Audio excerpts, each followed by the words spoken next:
Pikërisht pak deklaroi se thirrjen e Edi Ramës si dëshmitar do ta vendosë gjykata, ndërsa mori mbrojtje gjyqtaren Irena Gjoka, ka patur pretendime nga zoti Amarbër Maltezi se po zhvillohet një proces politik pa fakte penale ku prokurorët kanë falsifikuar dokumente. Pikërisht unë do të kem në një lidhje Amarbër Maltezin për të hedhur më tepër dritë rreth asaj që po ndodh me këtë çështje.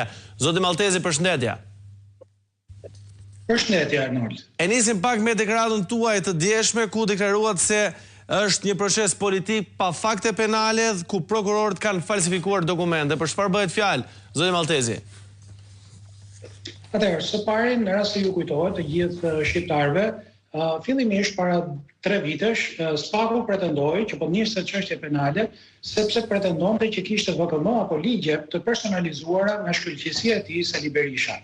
Për fat keq, jo vetëm që ishin të gënjeshtra, por Spaku e prokurorët kamikaz të Edi Ramës dhe Taulan Ballës e kishin të qartë këtë gjë, sepse ndenjën 3 vite dhe nuk kanë dërguar asnjë VKM apo ligj që ta çonin gjykatë kushtetuese si vetëm një organ që mund të thotë në rast se ishte ndonjë prej tyre nominative apo jo. Pra, që këtu ne marrim vesh që qysh në kryet e herës këto e kanë ditur, kanë falsifikuar, janë vendosur në shërbim të politikës.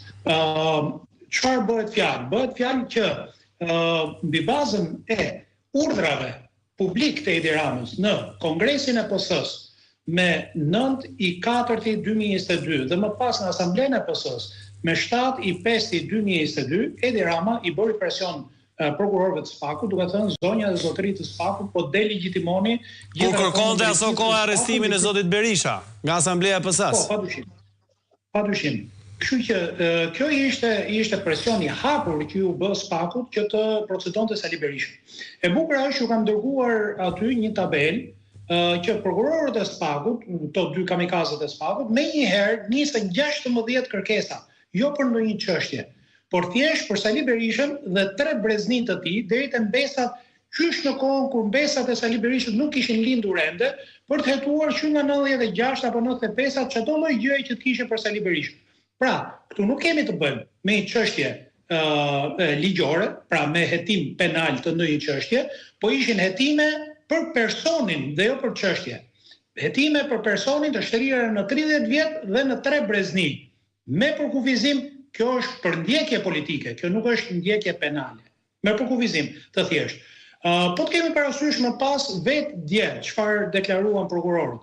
Deklaruan që nuk shprehemi për Edi Ramën, ndërkohë që Edi Rama ka të paktën 8 firma në ato letrat që kanë vetë prokurorët. Po kanë gënjur.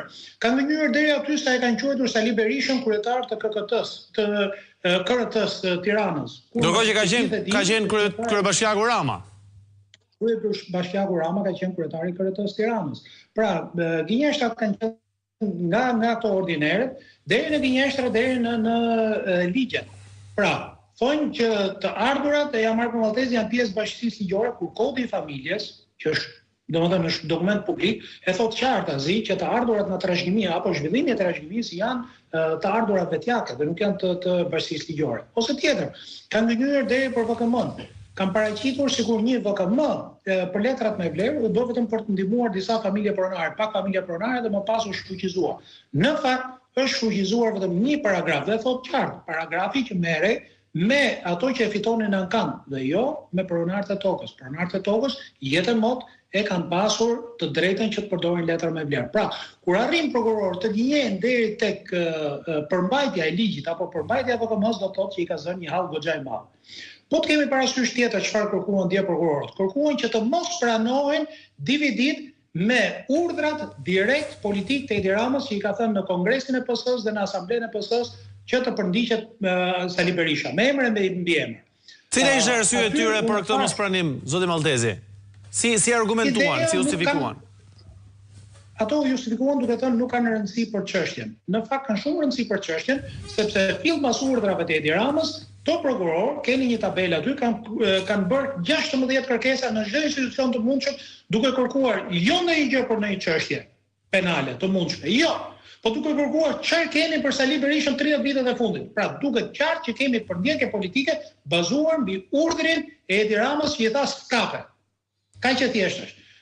Pra, qartazi këto u vunë në shërbim, ishin prokuror kamikaz që u vunë në shërbim të politikës për fat keq. Më